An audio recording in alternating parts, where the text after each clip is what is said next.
2 tonight. Hopefully there will be around 3. This was last week's Viva. Totally forgot to film these, which is like the easiest part of the week. Whatever. Last week's Viva was what were the implications of World War II? So, although we tend to think of World War II as a great victory for the Allied countries, World War II fundamentally remade the world, leading to the rise of a period of American culture and political dominance.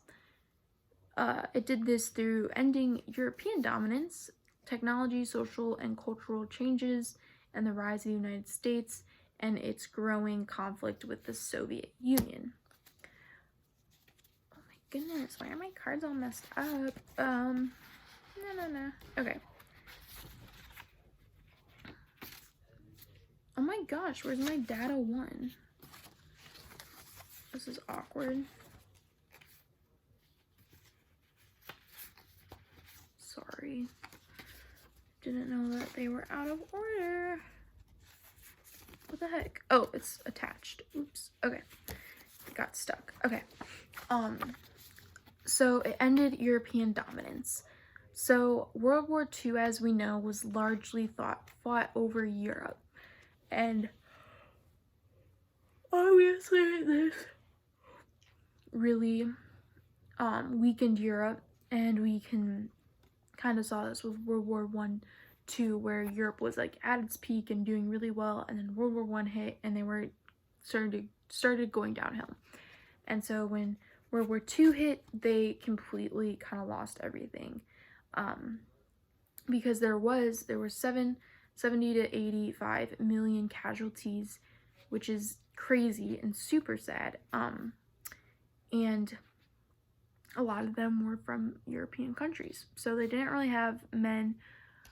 They lost all their money, all their land was really destroyed and stuff, and so the power kind of moved over, and the dominance kind of moved over to America and Asia.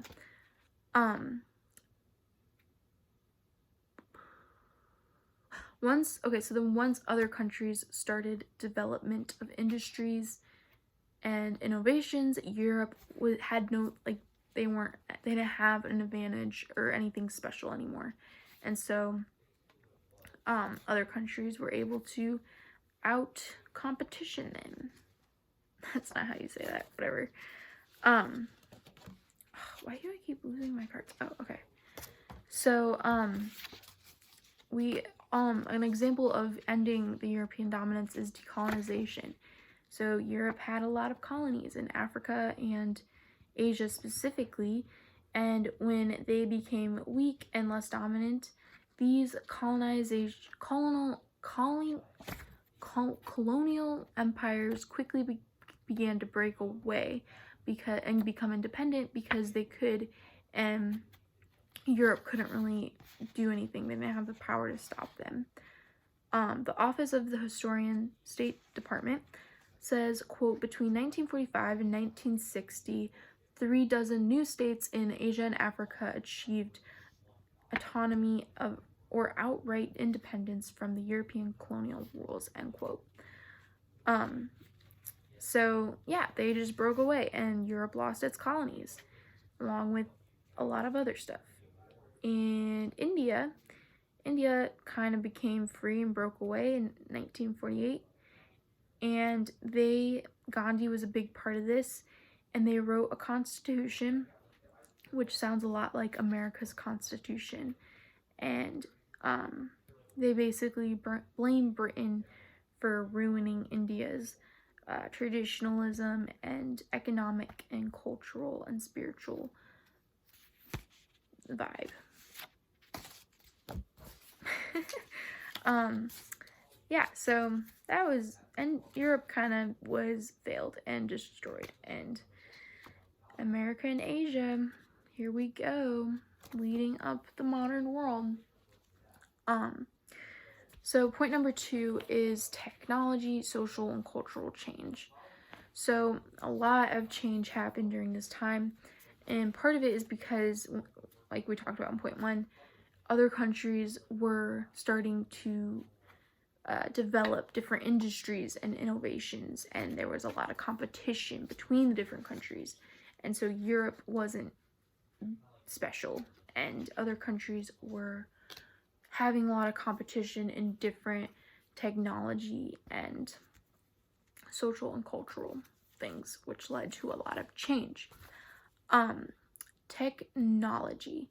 So a lot of technology developed, especially weapons, because it was a lot of war. There was atomic power that kind of came into play. We have the radar. We have the DDT bug killer, which was kind of like bug spray, and so they were able to use it to prevent malaria and other diseases when with the soldiers, so bugs like didn't annoy them or sting them or anything. So that was really helpful. Antibodies, that was really helpful too, especially in war when there are a lot of medical emergencies. Antibodies came in to help, and then they were able to use them in different situations later, and actually in the hospitals and stuff. And we also have liquid fueled rockets, so that's pretty great.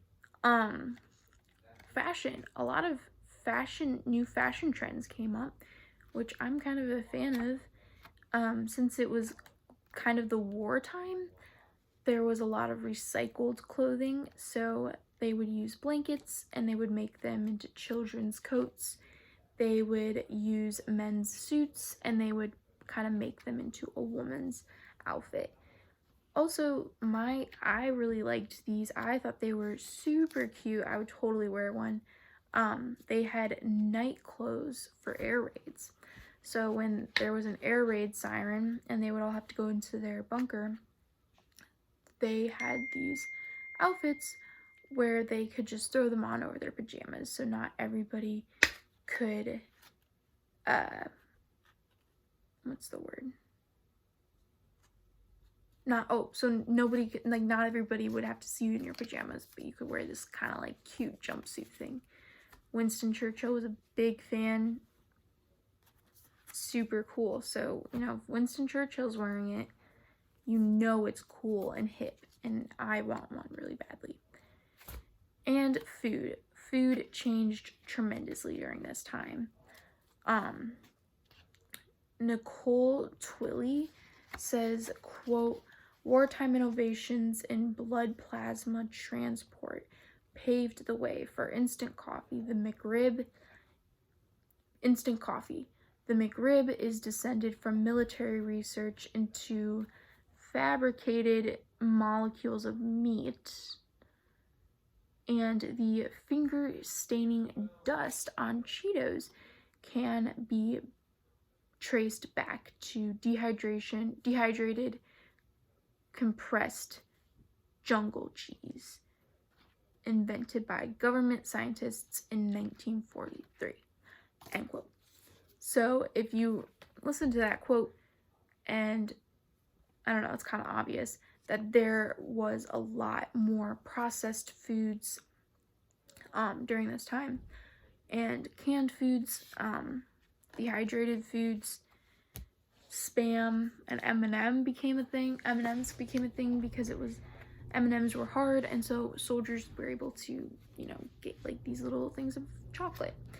And the reason why this kind of food became popular and invented was because soldiers weren't able to eat like a nice solid meal every day. They kind of sometimes needed something quick on the go. They needed stuff more like high in fat and protein because they were constantly at war and, you know, being super active. So they needed that. But when they started bringing these foods into normal society, you can guess what happened. America got pretty fat. Yikes, guys. So yeah, that happened. And hey, when people walk in on you when you're filming yourself for a Viva, It looks like you're crazy. Sorry. Okay. So, yeah. So this led to people being fatter. And not the good kind. Also, we can see this in cultural change through Congo cults. This is like the coolest thing I've ever heard of.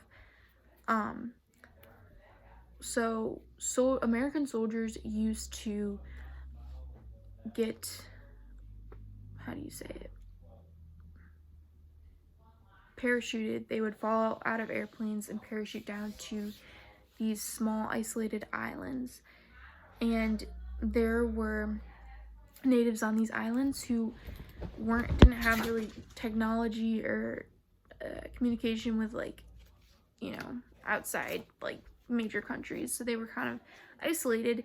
And when these American soldiers fell from the sky and they had, you know, supplies and food from the sky, and the people, the natives just thought this was like so amazing, and soldiers would trade with the people, and so they would get some of these supplies and this new technology, and they were just fascinated and loved it and were super like in awe of it. And so after the war and the soldiers stopped coming to these islands, the people began to create a Congo cult because, oh, is it Cargo or Congo? Is it Cargo? I thought it was Congo. Because they wanted the sky to drop more soldiers and more supplies and technology and new creations and inventions that they have never seen. So what the cults contained of, if you want to be in this cult, this is what you have to do. You have to imitate the behaviors of soldiers, and they so you would they imitated the soldiers.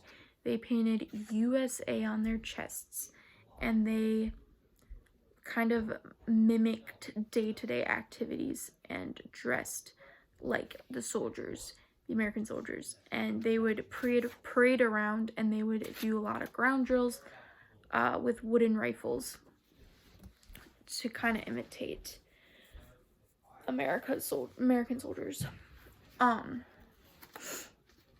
Okay, so final point is the rise of America and the Soviet Union. So kind of like how we talked about in point 1, Europe's dominance ended, and so the power and this led to like a power grab kind of, and also a lot of competition within technology. This is kind of combining all 3 points. Do you see where this little rope is going?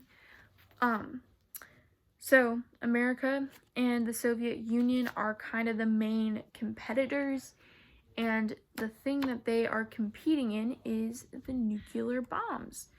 So nuclear bombs are created during this time, and they literally contained 580 times of TNT than a World War II bomb. So crazy. These are crazy bombs. It's just, yeah, it's insane. And this sorry, hang on. Okay, yeah, so this kind of leads to something called nuclear deterrence, which is kind of,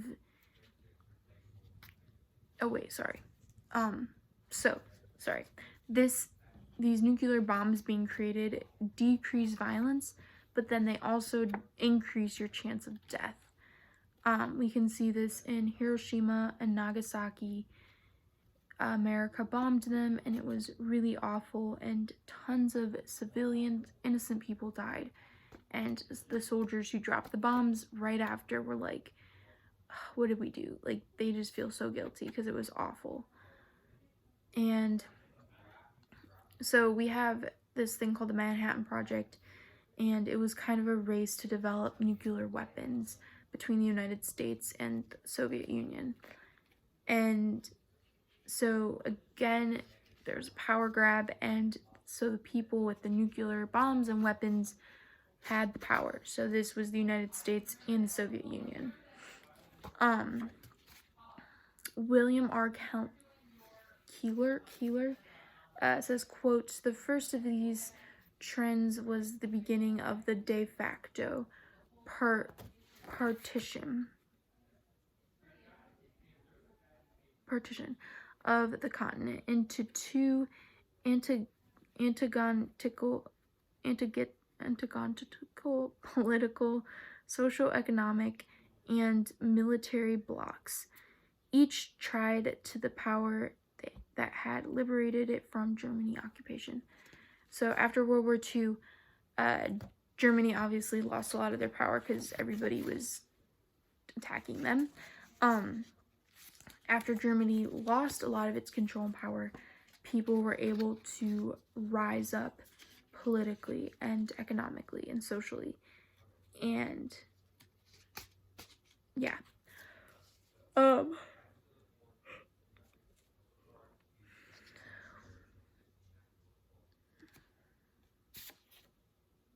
Okay. So nuclear deterrence, I said that word a little earlier, but what nuclear deterrence means is the preventing of somebody attacking you based on threat with a stronger weapon. So again, with these nuclear bombs, Soviet Union and the United States, they kept making bigger bombs because they wanted to make sure that the other side was threatened and didn't want to bomb them, because they would bomb them back with a bigger bomb. This tension, this creates like a ton of tension between the United States and the Soviet Union. And so there's all this tension, and all this tension leads to the Cold War, which I think we'll be talking about in a couple weeks, or maybe this week, I don't know. But we've been watching the documentaries, so we're gonna start learning about the Cold War. So crazy. This is a crazy time. And although we tend to think of World War II as a really great victory for the Allied countries, World War II fundamentally remade the world, leading to the rise of a period of American culture and political dominance. And again, it did this by ending European dominance, technology, social, cultural change, and the rise of the United States, and the growing conflict and tension with the Soviet Union, which eventually leads to the Cold War. Alright, that's it for week 18. Viva! See you guys next time.